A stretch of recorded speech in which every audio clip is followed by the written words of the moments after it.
నమస్తే. Welcome to our channel. మీరు Pawan. Right, రాష్ట్రంలో ఏం జరుగుతుంది? ఎందుకంటే రేవంత్ రెడ్డి ప్రభుత్వ ఉద్యోగులపైన చేసిన వ్యాఖ్యలు చాలా వరకు ఖండిస్తున్నారు ప్రతిపక్షాలు. ఎందుకు ఖండించాల్సిన అవసరం వచ్చింది? రేవంత్ రెడ్డి తెలంగాణ రాష్ట్రంలో ఉన్న ఆర్థిక పరిస్థితి పూర్తిగా తెల్ల పేపర్లో చూపిస్తుండు. ఇది ఆర్థిక పరిస్థితి బాగున్నా కూడా రేవంత్ రెడ్డి అంటున్నా ఆర్థిక పరిస్థితి బాగాలేదని చెప్తుందని చెప్పేసి ప్రతిపక్షాలు కూడా బలంగా విమర్శిస్తున్నాయి. ఏదైతే రీసెంట్గా ఆర్టీసీ కార్మికుల సమ్మె ఏదైతే మేము చేపడతామనే సందర్భంగా తను కరాఖండిగా చెప్పడం జరిగింది. నా దగ్గర ఏం లేవు, నన్ను కుడతారా తిడతారా, ఇంతకన్నా మించి మీరు ఏం చేయలేరు, మీరు ఏం చేసినా నా దగ్గర డబ్బులు మాత్రం లేవు, నేను అప్పు తీరకపోతున్నా, ఆర్థిక పరిస్థితి బాగాలేదని చెప్పేసి ఎవరు కూడా ఇక్కడ అప్పు ఇవ్వడానికి ముందుకు రావట్లేరని చెప్పేసి రేవంత్ రెడ్డి గారు చెప్పడం జరిగింది. దీనిపైన మనం మాట్లాడే ప్రయత్నం చేద్దాం. మనతో పాటు రామచంద్ర నాయక్ ఉన్నారు, మాజీ ఎస్టీ కార్పొరేషన్ చైర్మన్. అన్న నమస్తే. నమస్కారం. ఎట్లా చూస్తాను నేను రేవంత్ రెడ్డి చేసిన వాక్యాన్ని? ఒక రాష్ట్ర ప్రభుత్వ నేత, అధినేత తన యొక్క డొల్లతనాన్ని బహిర్గతం చేసుకున్నాడు. వాస్తవంగా కుటుంబంలో అన్నప్పుడు, రాష్ట్రం అన్నప్పుడు అప్పులు ఉంటాయి, బాధలు ఉంటాయి, అనేక కష్ట నష్టాలు ఉంటాయి. వాటన్నిటిని ఓర్చి నడిపేవాడే కుటుంబ యజమాని. రాష్ట్ర ముఖ్యమంత్రి అంటే కుటుంబ తండ్రి లాంటి వాడు. ఒకవేళ ఎన్ని ఇబ్బందులు ఉన్నా అవి బజార్లో పడేయకుండా అంతర్గతంగా పరిష్కారం చేసుకోవాల్సిన అంశం అది.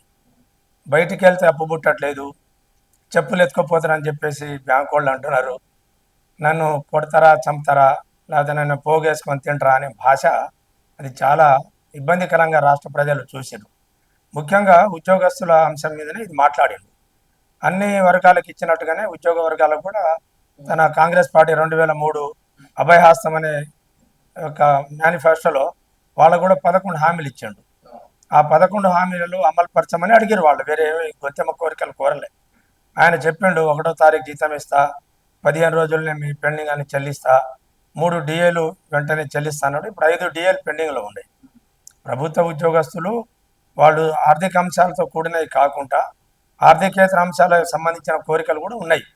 అంటే రేవంత్ రెడ్డి ఎందుకు బహిర్గతం చేయాల్సి వచ్చిందంటారు? ఎందుకంటే ఇచ్చిన 6 గ్యారెంటీలు పూర్తి స్థాయిలో అమలు అవ్వలేదు. అయితే ప్రభుత్వ ఉద్యోగాలకు ఇస్తాన పథకాలు కూడా ఎక్కడ కూడా రావట్లేదు. ఈ మధ్య ఆర్టీసీ కార్మికులు పూర్తిగా సమ్మెబాట పట్టబోయే సమయంలో ఇట్లాంటి వాక్యాలు దేనికి నిదర్శనం? ఇప్పుడు ఒకటేమో తన చేతగానితనం, రెండోదేమో తనకు అనుభవ రాహిత్యం. ఒకవేళ అనుభవం లేకున్నా ఈ రాష్ట్రంలో అనేక మంది తన సలహాదారులు నియమించుకున్నాడు. లక్షలాది రూపాయలు జీతం ఇచ్చి, క్యాబినెట్ ర్యాంక్ ఇచ్చి, వాళ్లకు కార్ ఇచ్చి, వాళ్లకు ఛాంబర్ ఇచ్చి ఉన్నాడు. చాలామంది అనుభవజ్ఞులు నిజంగానే వాళ్ళకు సరైన సలహాలే ఇస్తారు. కానీ మరి సలహాలు తీసుకుంటున్నా లేదా తెలియదు.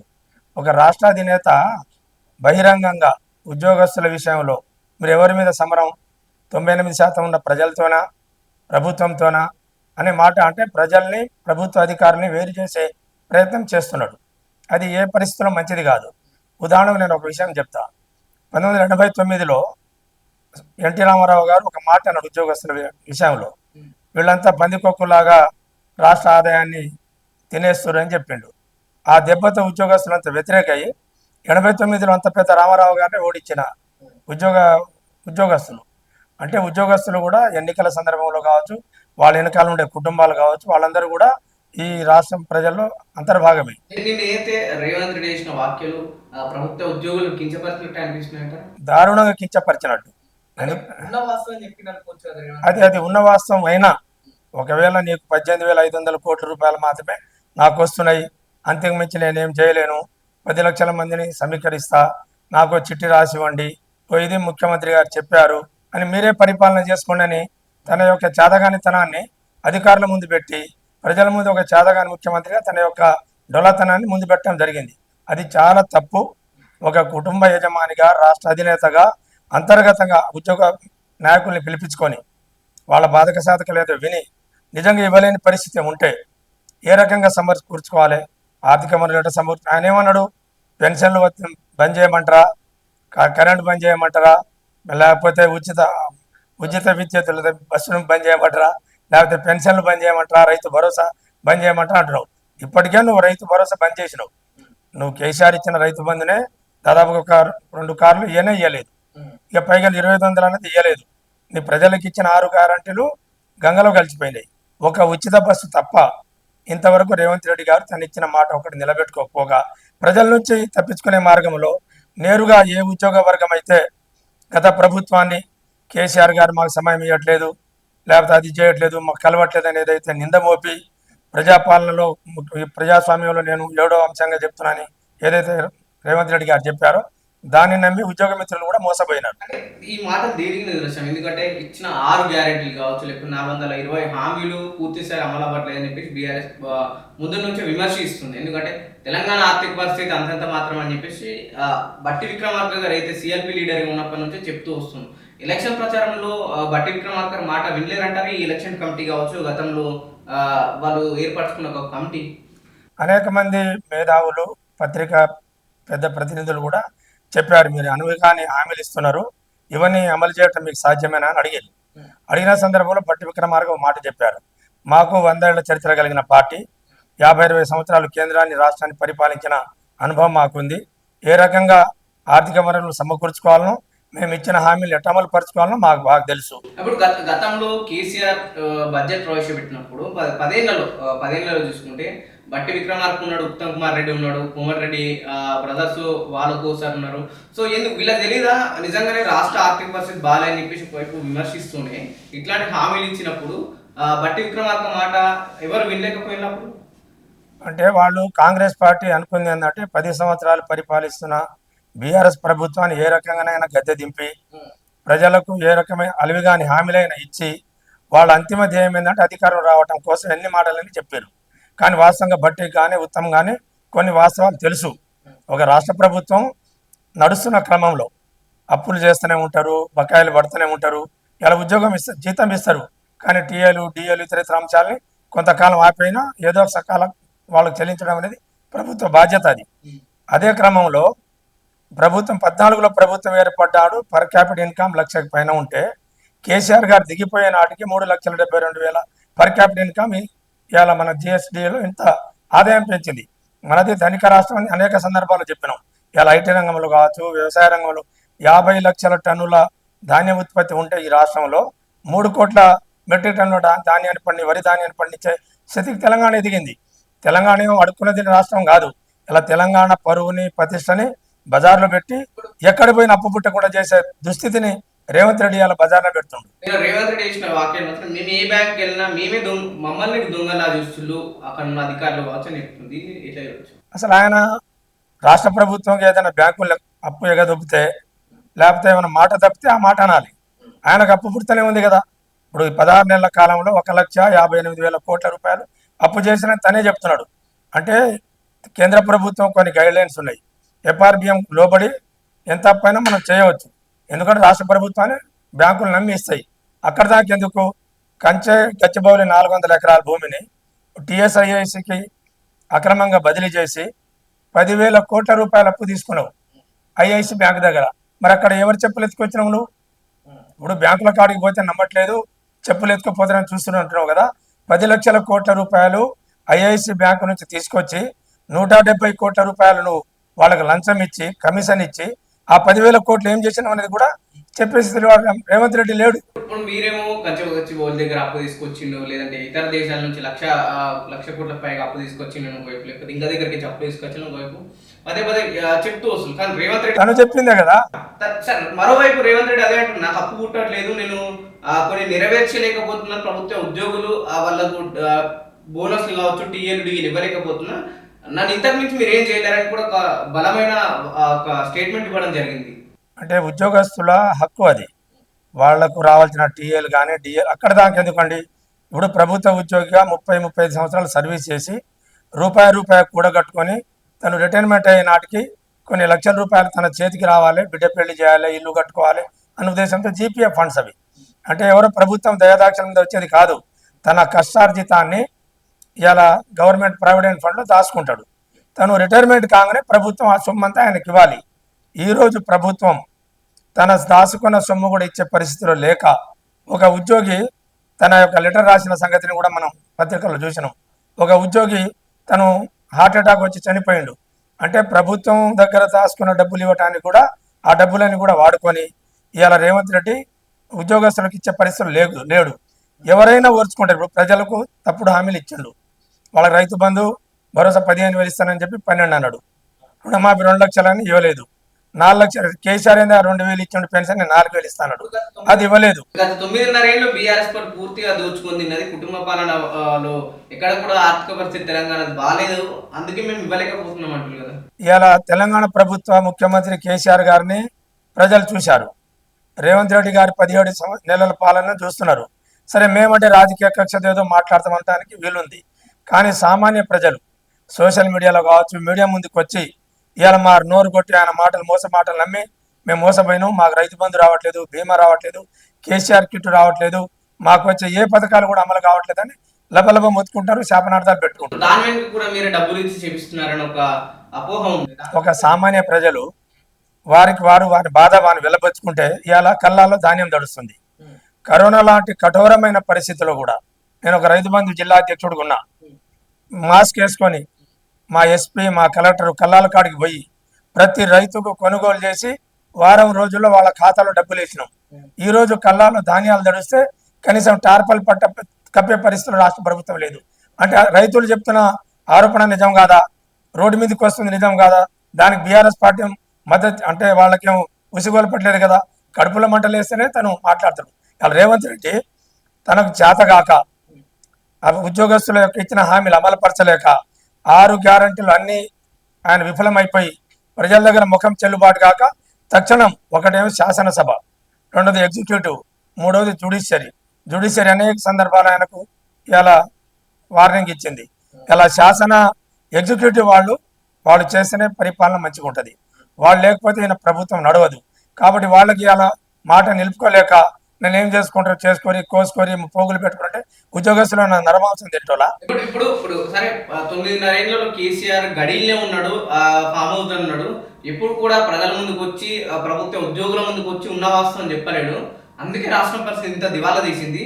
నేను ప్రమాణం చేసేటప్పుడు ఏమున్నా వాస్తవమే చెప్తా, ఏమున్నా నిజాలు చెప్తా, ప్రజల ముందుంచుతా అన్న రేవంత్ రెడ్డి మాట నిలబెట్టుకున్నాడు కదా. మరి ఇప్పుడు ప్రమాణం చేసేటప్పుడు ఎలాంటి పక్షపాతం కానీ ఎలాంటి రహస్యం కానీ నేను వెల్లడించబోను, అత్యవసరం అయితే తప్ప అని ప్రమాణం చేస్తాడు కదా. మరి అటువంటి ఇవాళ నీ ఆర్థిక పరిస్థితిని నువ్వు బయటపరిచినావు అంటే అది ఎంత రాజ్యాంగం మీద చేసిన ప్రమాణానికి అది విరుద్ధం. ప్రజలకు ఉన్న మాట చెప్పటం వేరు, కానీ ప్రభుత్వం యొక్క అంతర్గత విషయాలను బయటపెట్టి ఉద్యోగస్తులను నేరస్తులుగా చూపించడం అనేది చాలా తప్పు. ఉద్యోగస్తులు రోజువారీ విధుల్లో పాల్గొని వాళ్ళ కోరికలు వాళ్ళు తీర్చుకోవడం కోసం అనేక డిమాండ్లు కోరుతారు. నీకు నెరవేర్చే వరకే నెరవేర్చు, మిగతా ఈ చేత కాదని చెప్పు. లేకపోతే నా వల్ల కాదు ఈ ప్రభుత్వాన్ని నేను నడపలేనని చెప్పి ఏ ఉత్తమ్ కుమార్ రెడ్డికో బట్టి విక్రమార్కకో ఒప్పచెప్పి వాళ్ళ సీనియర్లను నడుపుతాడు. నీ చేతగానితనాన్ని నన్ను కోసుకొని తినని ఒక ఉద్యోగస్తుల్ని నరమాంసం తినే వాళ్ళుగా పోల్చడం మంచిది కాదు కదా. ఇప్పుడు నేను ఆర్థికంగా బలంగా ఉన్నా, నాకు ప్రభుత్వం నుంచి కావచ్చు ప్రజల సొమ్మును తీసుకుపోయే అవసరం ఎక్కడ కూడా ఏం లేదు. నాకు ఇంటికి నేను ఎట్లా వచ్చినా అట్లా వెళ్ళిపోతా. కానీ నేను ప్రభుత్వంలో ఏదైతే దాదాపు 18,000 కోట్లు ఉన్నాయి, ఇవే ఉన్నాయి అని చెప్పేసింది కదా. సో ఎందుకు పాజిటివ్ ఎందుకు తీసుకుంటలేరు? కాస్త ప్రభుత్వ ఉద్యోగులు సహకరించాలని కూడా రేవంత్ రెడ్డి చెప్పినప్పుడు సో దాన్ని పాజిటివ్గా తీసుకొని ముందుకు వెళ్ళచ్చు కదా. రాష్ట్ర ఆర్థిక పరిస్థితి కోసం సహకరించచ్చు కదా. ఇప్పుడు ప్రభుత్వ ఉద్యోగస్తులకు యూనియన్లు ఉన్నాయి.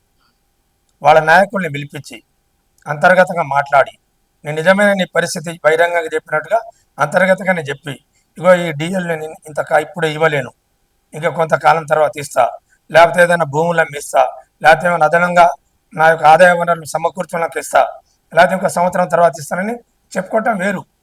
కానీ నాకు ఇంతే ఉన్నాయి నేను ఇవ్వలేనని 2 చేతులు ఎత్తేయడం అనేది చాలా దుర్మార్గమైన చర్య.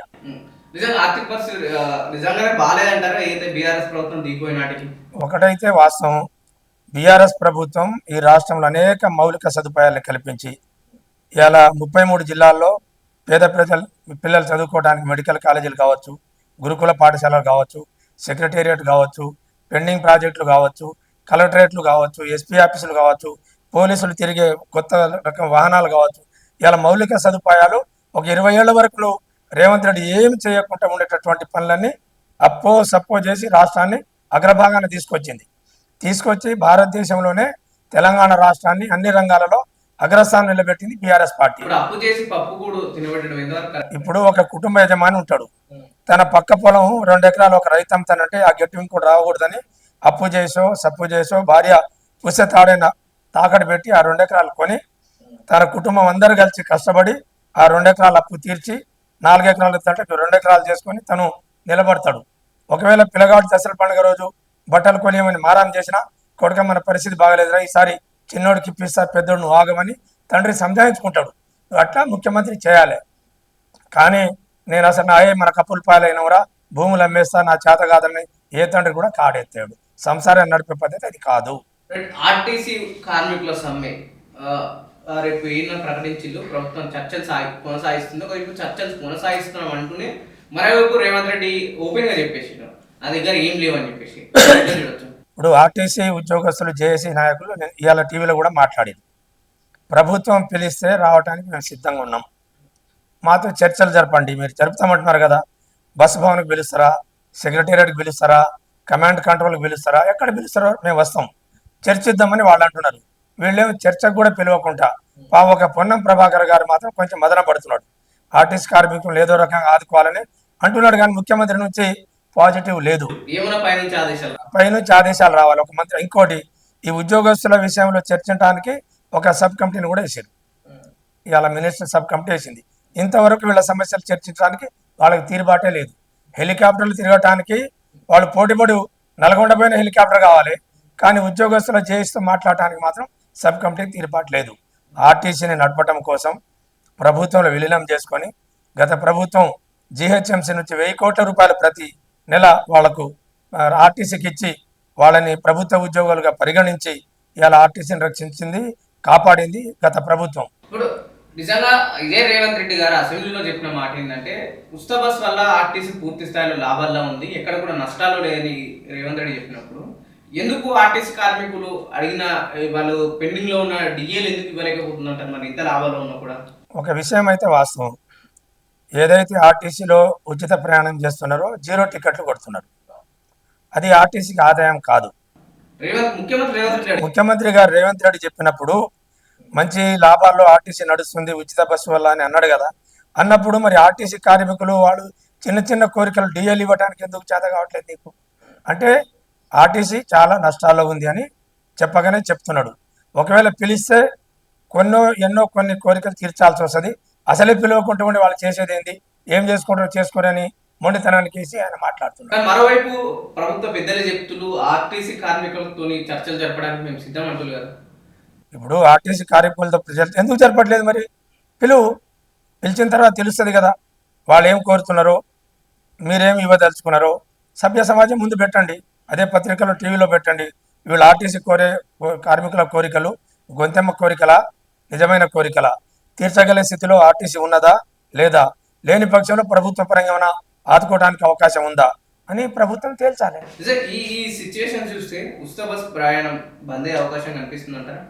ఇప్పుడు చెప్పగానే చెప్తున్నాడు, ఒకవైపున పెన్షన్ లాపమంటారా అంటే, నువ్వు 2000 ఉన్న పెన్షన్ 4000 చేస్తానని చేయకపోగా ఈ 2000 నెట్టబొక్క కొట్టాలని నువ్వు చూస్తున్నావు. ఒకటేంటంటే 200 ఉన్న పెన్షన్ని కేసీఆర్ 1000 చేసి మొదటి పరిపాలనలో, రెండోసారికి 2000 చేసి అమలు చేసిండు.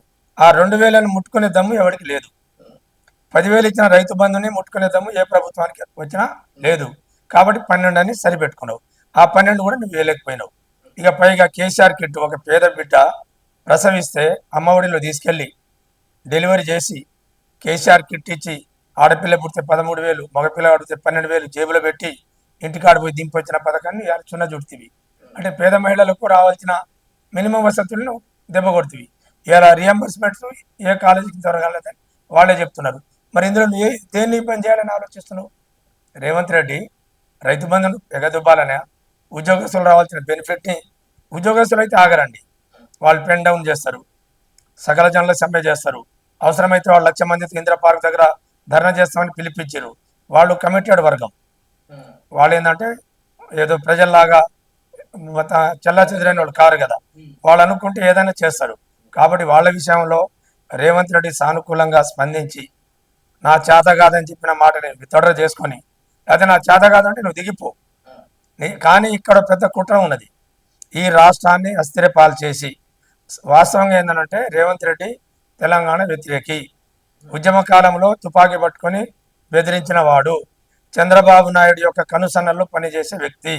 అందుకనే ఈ రాష్ట్రాన్ని ఆర్థికంగా దెబ్బతీసి, ఎక్కడ అప్పు పుట్టకుండా చేసి, ఉద్యోగస్తులకు కూడా ఆ రకంగా అవమానపరిచి ఇక వీళ్ళ వల్ల కాదు. ఇప్పుడు కేసీఆర్ గారు ఈ తెలంగాణ రాష్ట్రాన్ని 10 సంవత్సరాలు బ్రహ్మాండంగా భారతదేశంలో అగ్రగామి నిలబెడితే ఈయన అతహపాతాళానికి తొక్కే స్థితిలో ఉన్నాడు. మొన్న నినాదం అయితే ఈ అమరావతికి నరేంద్ర మోడీ వచ్చినప్పుడు అక్కడ టీడీపీకి చెందిన ఒక ఎంపీ ఎన్డీఏ కూటమి సందర్భం తన ఒక కేంద్ర మంత్రి ఇది ఇప్పుడు విమాన శాఖ కేంద్ర మంత్రి తను కూడా చెప్పడం జరిగింది 9.5 ఏళ్లలో బాగున్న ఆర్థిక పరిస్థితి ప్రస్తుతం ఎందుకు ఇంత దిగజారిపోయింది తెలంగాణ ఆర్థిక పరిస్థితి.